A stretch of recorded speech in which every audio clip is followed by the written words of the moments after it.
Welcome to the Banker Lamp. Please enjoy the video. You begin by choosing the plane you'll change. You want a stable reference.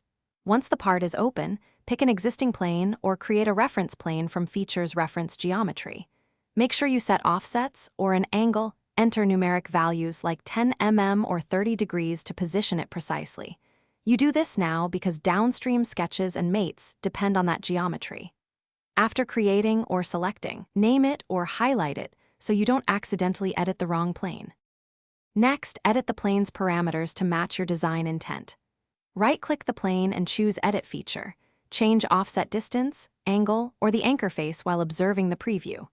If you rely on relations, add parallel or coincident constraints so sketches update predictably. In assemblies, adjust mates tied to that plane. Once done, use the dynamic handle to tweak visually and run rebuild. Use measure to verify distances. These precise edits prevent sketch drift later. Finally, update any sketches or features that reference the old plane. You'll edit sketches to rescope relations or redefine origin points, and then run rebuild Ctrl+B, followed by force rebuild Ctrl+Q to catch cascading changes. Make sure to rename or lock the new plane if it's critical. If something fails, suppress downstream features one at a time to find the problematic dependency, fix the sketch relation, then unsuppress and rebuild.